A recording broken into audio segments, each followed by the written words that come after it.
প্রতিদ্বন্দ্বিতা করছে সেই দুটি দল হচ্ছে ঐতিহ্যবাহী নাটোরের বড়লতা সেনের লালপুর উপজেলা গরিপুর খেলা কল্যাণ সংঘ প্রশান্তরী হজরত শাহদুল্লাহ রহমতুল্লাহ আলাহের পূর্ণ চিঠি বিজড়িত বাঘা উপজেলার একটি ঐতিহ্যবাহী ইউনিয়ন মণিগ্রাম ইউনিয়নের সীমান্তবর্তী প্রতিবেশী ভারতের সীমান্তবর্তী অঞ্চল মিরগঞ্জ উচ্চ বিদ্যালয় মাঠে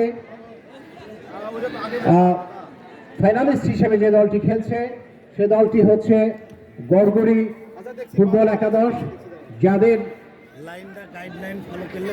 যাদেরকে সব সময় পদ্মা নদীর ধোলা জল প্রতিনিয়ত ছুঁয়ে যায় সে দলটি একটি তারকা সমৃদ্ধ শক্তিশালী ফুটবল দল গঠন করতে সক্ষম হয়েছে। খেলার ফলাফল গড়গড়ি ফুটবল ক্লাব 1 প্রখান্তরে গরিপুর খেলার কল্যাণ সংঘ 0 খেলার এই যখন অবস্থা তখন মাইক্রোফোনে আমন্ত্রণ জানাচ্ছি যোদ্ধাবাজন বাকি ভাইকে।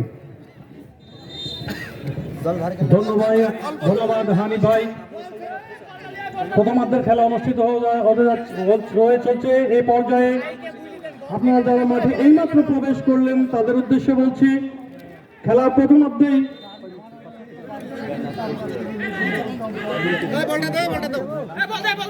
প্রথম 5 মিনিটেই গরিপুর ফুটবল একাদশকে 1-0 গোলে পরাজিত করে এগিয়ে আছে Gorgori union Gorgori football academy. সম্মানিত দর্শক মন্ডলী যারা মাঠে মাত্র প্রবেশ করলেন তাদের অবগতির জন্য জানানো যাচ্ছে যে আজকে এই ফাইনাল খেলা অনুষ্ঠিত হতে যাচ্ছে। আপনারা উপভোগ করছেন, আপনাদেরকে ধন্যবাদ। গোলকি গড়গড়ি ইউনিয়নের অনুকূলে 10 নম্বর কেছি ডান প্রান্ত দিয়ে আক্রমণ করার চেষ্টা দেখে নিচ্ছেন, ছোটতে চমৎকার ভাবে এগিয়ে যাচ্ছেন।